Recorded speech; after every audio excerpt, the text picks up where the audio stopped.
Hello friends, welcome to Biology World. Today I am going to discuss the ninth part of our chapter, Cell, the Unit of Life. Today's part I am going to discuss about the mitochondria. So let us discuss.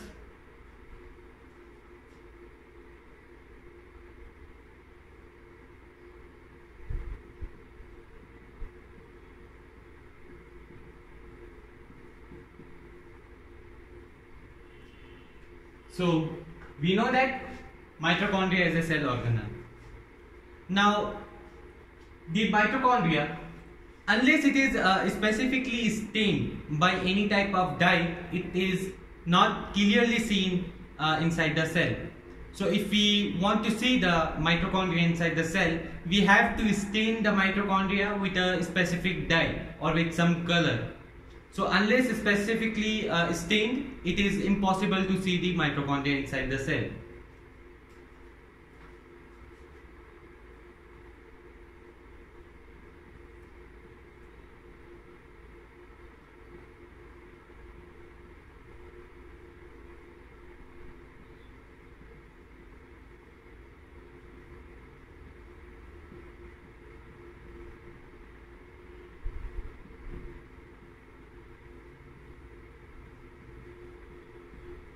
So unless perfectly stained, it cannot be seen inside the cell.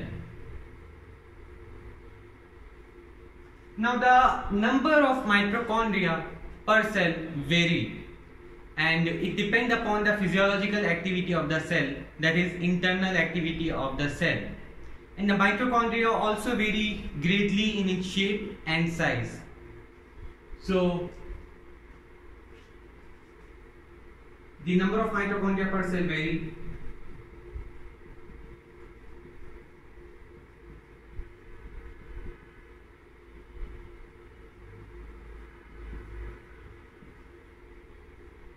Depending upon the physiological function of the cell or the internal function or activity of the cell.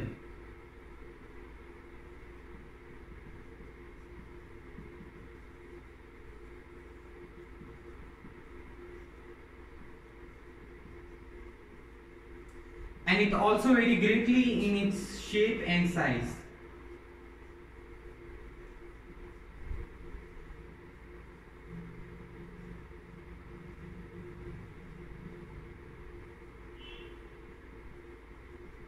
Now typically it is a sausage shape or cylindrical shape structure with a diameter of 0.2 micrometer to 1 micrometer and an average of 0.5 micrometer in diameter, and a length of in between between 1 micrometer to 4.1 micrometer. So typically it is a sausage shaped structure, sausage or cylindrical shaped structure, and its diameter is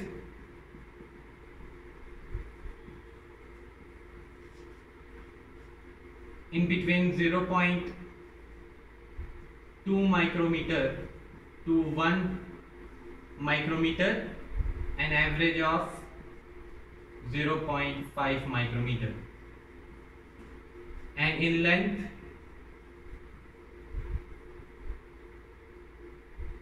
it varies from 1 micrometer to 4.1 micrometer. So these are its dimension in that on the basis of diameter and length. So now let me draw the diagram of the mitochondria so that you can understand it more clearly and specifically. Now I am going to discuss about the structure of the mitochondria.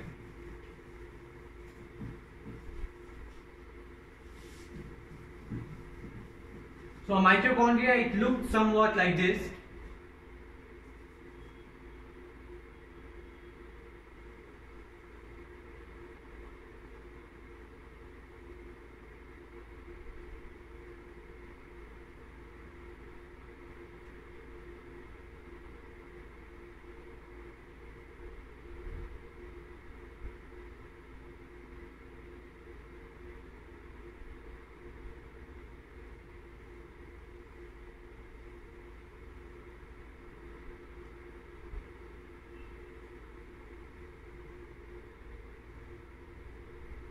So as I say, it is a typically it is a sausage shape or cylindrical shape. So we can see its shape, and now it has two membrane.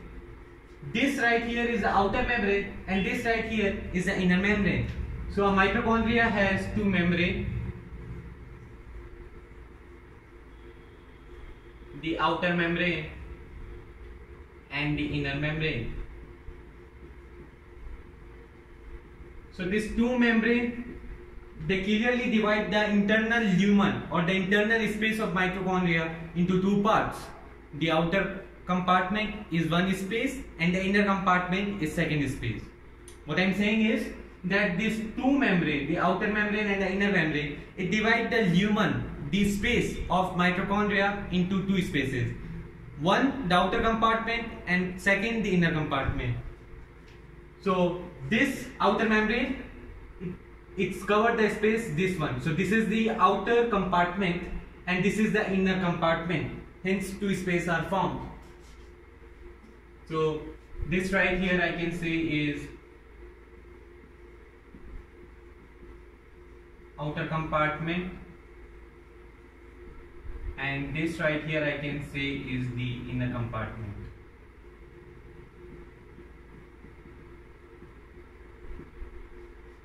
Now the outer boundary or the outer membrane of the mitochondria, it is continue and form a limiting boundary of the complete mitochondria. So it is a continuous membrane and cover the whole mitochondria, also act as a protective membrane which protect the inner membrane because it is continuous and form a limiting boundary. So in this diagram we cut the outer membrane. I am showing you the transverse section of the mitochondria, hence I am not showing you the complete outer membrane. Otherwise we can see a full outer membrane on the mitochondria. So the outer membrane is continuous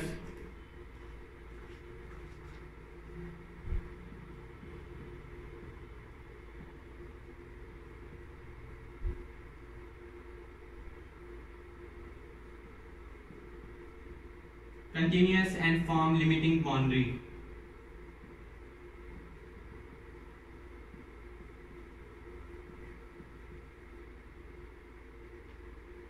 We can also say that it protects the inner membrane, and the inner membrane.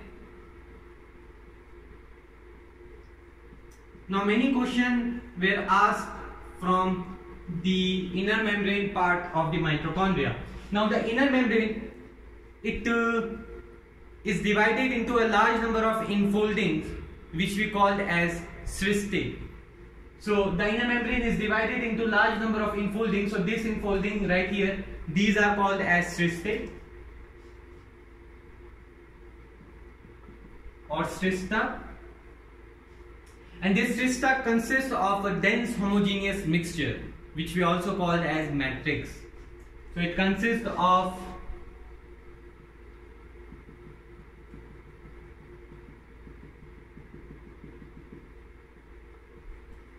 dense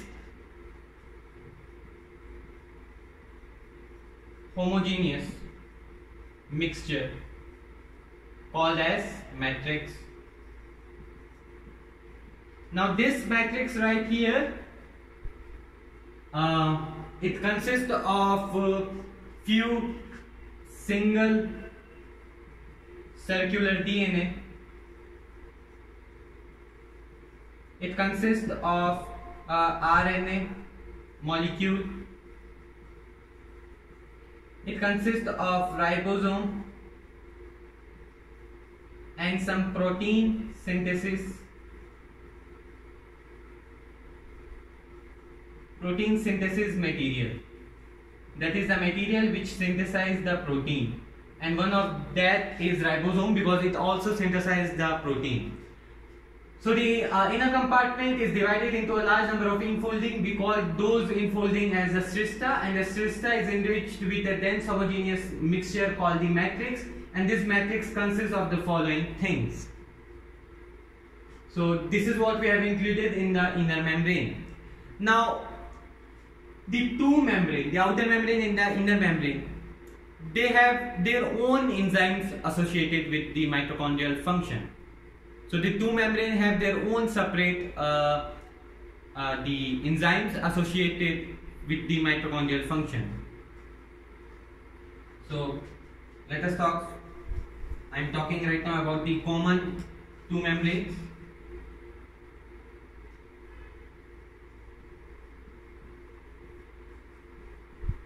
Two membranes have their own enzymes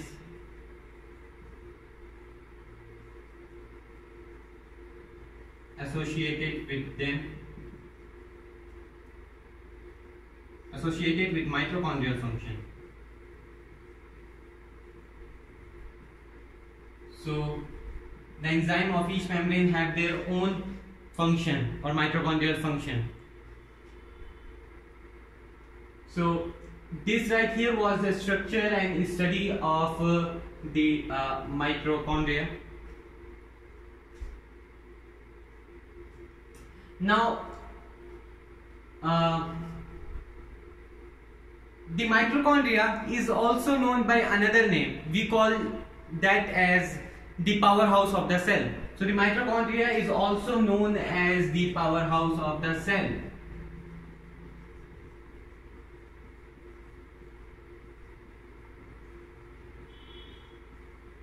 Because in mitochondria, it involved in aerobic respiration, that is, it use the oxygen for the production of energy. Aerobic respiration means using of oxygen for the production of energy, and due to this aerobic respiration, energy is produced in the form of ATP. The full form of ATP is adenosine triphosphate molecule, or we can just say that adenosine triphosphate. No need to write the molecule. So I am saying that the mitochondria is involved in aerobic respiration, and due to this aerobic respiration, it produces energy in the form of ATP, and this is the full form of ATP. Now the last point is that the mitochondria, and since it produces ATP, it is known as powerhouse of the cell. It is the only, not only, but the main cell organelle which is responsible for the production of the energy. So this question is often asked in the exams, that which organelle is the powerhouse of the cell. The answer is mitochondria. Now the last concept is that the mitochondria, it reproduce or divides by the method of fission. That is, through the method of fission, it divides into two parts and two new mitochondria are formed. So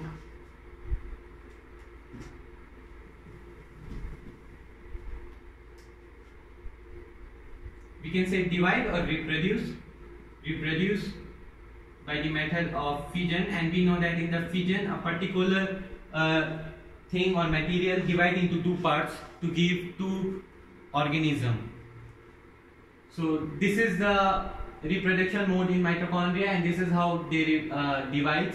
And as I say that the number of mitochondria per cell depend upon the physiological activity of the cell. That is, if more energy is required, the number of mitochondria per cell will be more, and if less energy is required, the number of mitochondria per cell is less. So thank you. Subscribe to my channel Biology World and click the bell icon so that my latest video updates reach to you guys. In the next part, I am going to discuss about the plastids, which are the cell organelles found in plant. Thank you.